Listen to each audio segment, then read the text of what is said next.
श्री शिवाय नमस्तुभ्यम। हर हर महादेव। 17 जुलाई का दिन बहुत ही विशेष है क्योंकि इस दिन सावन का दूसरा सोमवार है और साथ में सोमवती अमावस्या की विशेष तिथि भी है। और गुरुजी पंडित प्रदीप मिश्रा जी ने अमावस्या के कुछ विशेष उपाय बताए हैं जो कि आपको इसी वीडियो में करके दिखाएंगे। साथ ही सावन का दूसरा सोमवार भी है और इस सावन का दूसरे सोमवार में पूरा लाभ प्राप्त करने के लिए सावन के बिल्कुल नए उपाय आपको इसी वीडियो में हम करके दिखाने वाले हैं। किस महादेव का नाम लेते हुए आपको उपाय करना है, किस प्रकार से करना है, इसके लिए आप इस वीडियो को अंत तक देखिएगा। इस वीडियो में आपको 17 जुलाई को किए जाने वाले 6 उपायों की जानकारी दे रहे हैं। आप कोई भी एक या एक से अधिक उपाय भी इस विशेष सावन की तिथि में पूरा लाभ प्राप्त करने के लिए कर सकते हैं। तो बढ़ते हैं पहले उपाय की तरफ। ये पहला उपाय गुरुजी ने जो डोलेश्वर शिव महापुराण कथा हुई थी इसमें बताया था। अमावस्या के दिन किया जाने वाला ये विशेष उपाय है। तो आप इस सोमवती अमावस्या हरियाली अमावस्या के दिन अधिक से अधिक लाभ प्राप्त जरूर करें। ये उपाय बहुत ही सरल और आसान है। आपको शिवालय में जाकर 7 जगह बिंदी लगाना है। बिंदी लगाने के लिए आपको पीले चंदन का उपयोग करना है। आप चाहो तो अष्टगंध चंदन का भी प्रयोग कर सकते हैं। कहाँ कहाँ कैसे कैसे बिंदी लगाना है ध्यान से सुनिएगा। पहली बिंदी आपको गणेश जी के स्थान पर लगाना है। जो जलाधारी में गणेश जी का स्थान है वहाँ पे आपको लगाना है। दूसरी बिंदी आपको कार्तिकेय जी के स्थान पर लगाना है। तीसरी बिंदी आपको जो बीच में मोटी लाइन होती है अशोक सुंदरी माता के स्थान पर लगाना है। चौथी बिंदी आपको ऊपर जो जलाधारी लगी होती है वहाँ लगाना है। यदि ऊपर जलाधारी नहीं लगी है तो आप वो बिंदी जया, विशेरा, सामरीवारी, दोतली, देव, महादेव की 5 पुत्रियों का नाम लेते हुए वो बिंदी आपको शिवलिंग पर लगा देना है। 5वीं बिंदी आपको माता पार्वती के हस्त कमलों में लगाना है, जो कोलकटी बाग होता है वहाँ पे लगाना है। 6वीं बिंदी आपको नंदी के जो 2 सींग होते हैं वहाँ पर लगाना है और 7वीं बिंदी आपको शिवलिंग में लगाना है। इस प्रकार से 7 बिंदी लगाना है। यदि शंकर भगवान की शिवलिंग के ऊपर जलाधारी लगी हुई है तो वो बिंदी आप जलाधारी पर लगाएं, अन्यथा आप शिवलिंग के ऊपर लगाएं। मतलब शिवलिंग पर आपको 2 बिंदी लगा देना है। इस प्रकार से भी आप ये उपाय पूर्ण कर सकते हैं। गुरुजी ने बताया है आपके परिवार में कुल में जो अधोगति में फंसा हुआ है उसे मुक्ति प्राप्त हो जाती है और पितृलोक से पितरों को मुक्त होकर वैकुंठ में निवास प्राप्त करते हैं। अमावस्या के दिन आप ये उपाय अपने पितरों के लिए कर रहे हैं और अगर आपके पितृ खुश हैं तो आपके जीवन में भी सुख समृद्धि देखने को मिलती है। अब बढ़ते हैं अगले दूसरे उपाय की तरफ।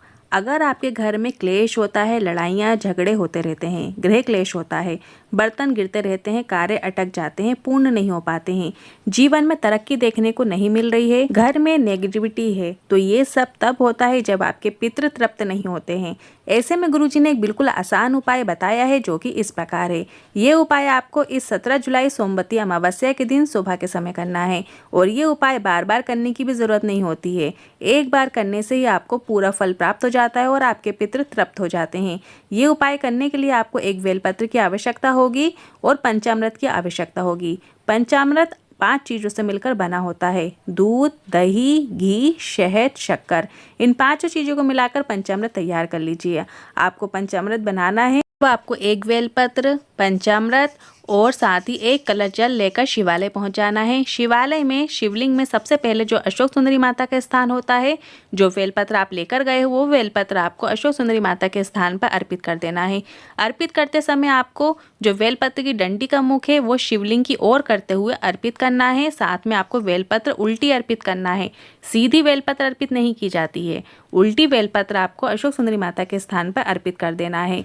अब जो पंचामृत आपने बनाया है वो पंचामृत आपको माता अशोक सुंदरी के स्थान पर थोड़ा सा पंचामृत अर्पित कर देना है। इसके बाद जो बचा हुआ पूरा पंचामृत है वो शिवलिंग में श्री शिवाय नमस्तुभ्यम बोलते हुए अर्पित कर देना है। बस आपको इतना ही करना है। इतना मात्र कर देने से महादेव आपके पितरों को तृप्त कर देते हैं और आपके जीवन में अटके कार्य बनने लगते हैं और घर में सुख समृद्धि देखने को मिलती है। ये उपाय करने के बाद आपको 1 कलश साफ जल जरूर अर्पित करना है। बढ़ते हैं तीसरे उपाय की तरफ। 1 लोटा जल और शहद लेकर आपको शिवालय पहुंच जाना है। ये उपाय उन लोगों के लिए जो हमेशा रोगी रहते हैं, उनकी दवाइयाँ पीछा ही नहीं छोड़नी है, जिनको एक के बाद एक बीमारी लगी हुई रहती है, उन लोगों के लिए विशेष उपाय है।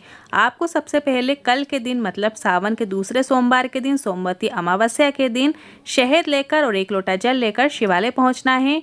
जो शहद आप लेकर गए हो उससे आपको शिवलिंग पर ओम की आकृति बना देना है। मतलब शहद से आपको ओम लिखना है। इसके बाद जो कलश आपने जल लेकर गए हो वो जल से आपको कुंदकेश्वर महादेव का नाम लेते हुए शिवलिंग के ऊपर अर्पित कर देना है। जलाधारी से आ रहे जल को थोड़ा सा जल झेल लीजिए और उस जल की कुछ बूंदे आपको बेलपत्री के वृक्ष के नीचे अर्पित करना है और थोड़ा सा कुछ बूंदे आपको जल कलश के अंदर बचा लेना है। इसके बाद जब आप घर आ जाएं वो कलश लेकर, तो जो जल में थोड़ी सी कुछ बूंदे पड़ी होंगी वो जल से आपको घर के मुख्य द्वार पर एक बिंदी बना लेना है, या आप एक त्रिपुंड भी बना सकते हैं। हल्का ही बनाना है, दिखेगा नहीं, बस उसका होना ही काफ़ी है। घर में से रोग बीमारी दूर हो जाते हैं। ये उपाय इस सोमवती अमावस्या में करके आप अपने घर को रोग मुक्ति प्रदान कर सकते हैं।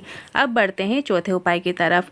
जिन बच्चों की शादी विवाह में बहुत देरी हो रही है, विवाह में अड़चने आ रही हों, या फिर जिनको सफ़ेद आंकड़े की जड़ कमर में बांधने के बाद भी संतान की प्राप्ति नहीं हो रही है, एक विशेष उपाय सोमवार के दिन आपको सुबह करना है।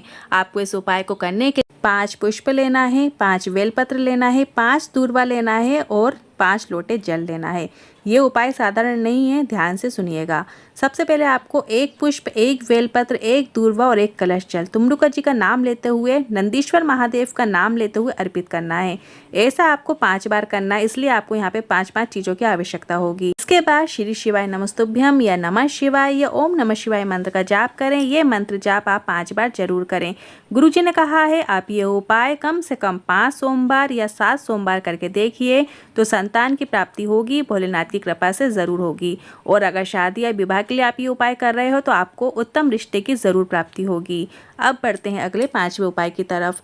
अगर आपको लग रहा है डॉक्टर के पास जाने वाले हैं और आपको लग रहा है कि डॉक्टर कहीं कोई बड़ी बीमारी ना बता दे, तो आपको इस सावन में बिल्कुल नया उपाय करना है। पहली बेलपत्र आपको माता अशोक सुंदरी के स्थान पर अर्पित करना है, जिसमें डंडी का मुख जलाधारी की ओर हो। इस तरीके से आपको बेलपत्र अर्पित करना है। और बेलपत्र अशोक सुंदरी माता पर आप जब भी अर्पित करें तो उल्टी अर्पित करना है।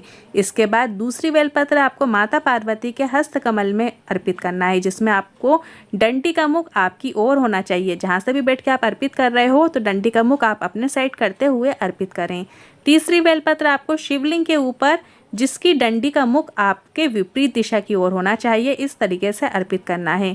आप जहाँ से भी बैठकर अर्पित कर रहे हो, डंडी का मुख जब आप शिवलिंग पर चढ़ाएं तो आपसे विपरीत दिशा में हो।